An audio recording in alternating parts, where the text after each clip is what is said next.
Queridos irmãos de Jornada Espiritual, hoje vamos estudar a lição 35 do livro Palavras de Vida Eterna, pelo Espírito Emmanuel, psicografia do nosso querido Chico Xavier. A lição 35 intitula-se Observemos Amando. E ela é retirada do Evangelho de Mateus, capítulo 7, versículo 3. Diz assim o Evangelho: Por que vês o argueiro no olho de teu irmão? Perguntou Jesus. Porque estamos sempre vendo os defeitos alheios, as impropriedades alheias. Por que vês o argueiro no olho de teu irmão? Esquecemos que a trave encontra-se em nossos olhos. Mas isso é um fenômeno bastante comum. Daí surgem as críticas, as maledicências, as calúnias, as acusações terríveis, porque nós, em verdade, projetamos aquilo que não nos interessa ver, as imagens negativas nossas, no outro. Jung nos fala que cum grano salis, que em latim quer dizer com uma pitada de sal, avinagrando o outro em acusações ferinas das imagens que carregamos e que transpomos para o próximo. Exatamente por isso Jesus perguntou. Vamos então que Emmanuel, com sua capacidade de discernimento, nos fala. Habitualmente guardamos o veso. O veso é o costume, é o hábito de fixar as inibições alheias, com o absoluto esquecimento das nossas.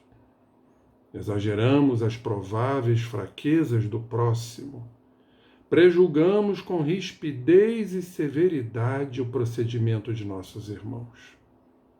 Emmanuel aqui já descortina, nos mostrando não que esqueçamos, em verdade, as nossas impropriedades, mas transpomos-las para o próximo, sob a forma de projeção psicológica. E por isso, então, vem a acusação ferina, porque, em verdade, estamos nos acusando, quando vemos os nossos defeitos no próximo.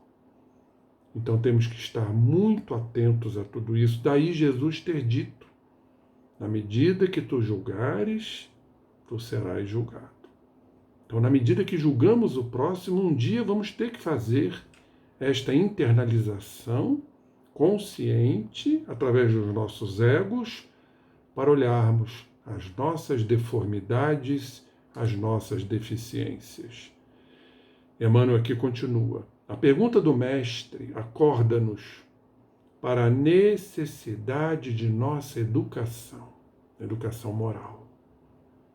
Só através da educação moral que vamos nos reconhecer.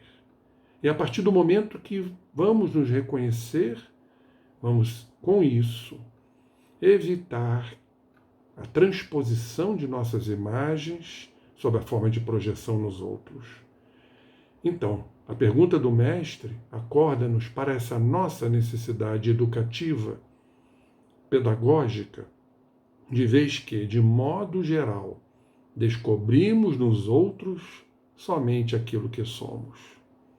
A benefício de nossa edificação, recordemos a conduta do Cristo, na apreciação de quantos lhe defrontavam a marcha.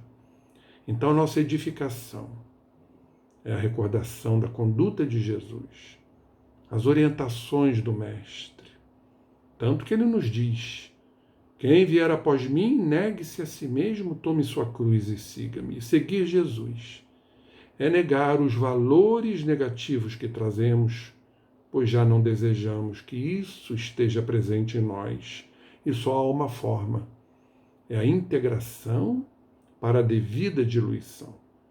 Com isso estaremos fazendo a profilaxia, a prevenção das projeções psicológicas no próximo. Para muitos, diz aqui Emmanuel, Maria de Magdala era mulher obsidiada e inconveniente, mas para ele Jesus surgiu como sendo um formoso coração feminino. E Jesus sentia essa formosura. Sentia porque ele também tinha o lado feminino, que denominamos de ânima, pela sua supersexualidade. Jesus uniu todas as suas sexualidades através das suas encarnações, por ser considerado um espírito puro. Daí ele ter sido o grande defensor das mulheres, porque ele sentia esse lado feminino, esse lado formoso, este lado delicado, sutil, intuitivo. Então Jesus, em compreendendo isso, a Maria de Magdala, a mulher que a humanidade considerava pelos julgamentos como obsidiada e inconveniente, atribulado esse coração por indizíveis angústias, que foi compreendido por Jesus, esse coração amparado, lhe espalharia no mundo o sol da ressurreição. Foi ela escolhida para mostrar a sua materialização. Jesus, o ressurrecto, Jesus que ressurgiu, materializado, trazendo a lição da ressurreição, a lição da imortalidade da alma. No entanto, no conceito da maioria, Zaqueu também era usurário de mãos azinhavradas e infelizes. Para Jesus, no entanto, era o amigo do trabalho, a quem transmitiria alevantadas noções de progresso e riqueza.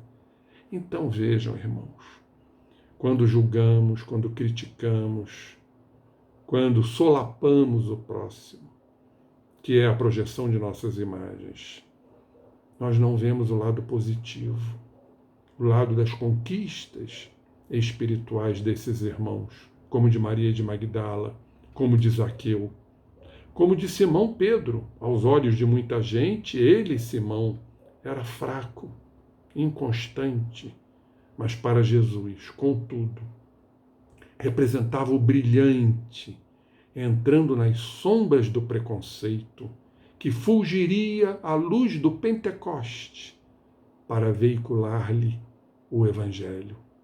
Simão Pedro foi o grande veiculador do Evangelho, mesmo tendo negado Jesus 3 vezes. Mas Jesus perguntou também 3 vezes a ele: Pedro, tu me amas? Num processo de desimpregnação, de descondicionamento. Então Jesus utilizou a terapia numerológica de transformar as 3 negações em 3 virtudes. Vejam que coisa magnífica do grande terapeuta. Também, na opinião do seu tempo, Saulo de Tarso era rijo doutor da lei mosaica, de espírito endurecido e tiranizante. Mas para Jesus, era um companheiro mal conduzido que buscaria em pessoa as portas de Damasco para ajudar-lhe a doutrina. Sabemos da conversão de Paulo para ser aquela criatura totalmente dedicada ao Evangelho, tendo se aprofundado nos estudos, tendo sido o grande exemplo, o bandeirante do cristianismo nascente. Então Jesus sabia dos valores de Paulo, daí ele ter rasgado o céu e ter se manifestado, feito presente ao então Saulo, que genuflexo reconheceu a majestosa presença de Jesus e guardou intimamente na acústica de sua alma a frase: Saulo, Saulo, por que me persegues? Mas aí então, já no seu processo de esclarecimento, de conversão, ele se entrega totalmente ao Cristo. que queres que eu faça, Senhor? Portanto, observemos sempre amando, porque apenas o amor puro arrancará por fim as escamas de treva dos nossos olhos, as nossas traves, para que os outros nos apareçam na bênção de Deus com seus valores morais, com as suas conquistas, e não com aquele julgamento que fazemos, crítico, ferino, depreciando o próximo, que em verdade estamos nos autodepreciando. Então, para que apareçam as bênçãos de Deus, que invariavelmente eles traziam e todos trazem consigo. Companheiros, que estas lições penetrem em todos nós, para que possamos sustar as nossas críticas, os nossos julgamentos depreciativos, para derrubar o próximo e nos sentirmos superiores.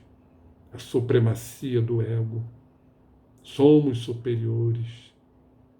Que equívoco, companheiros, quando compreendemos nossas projeções, que vêm através das críticas, derrubar o próximo, fazer com que eles se sintam inferiores e nós superiores. Aí sim, vamos nos reconhecer para reconhecer o próximo, e todos carregando as bênçãos de Deus que todos nós trazemos no nosso psiquismo profundo. Que Jesus nos abençoe mais uma vez. Graças a Deus por tudo, por todas estas lições. E que assim seja.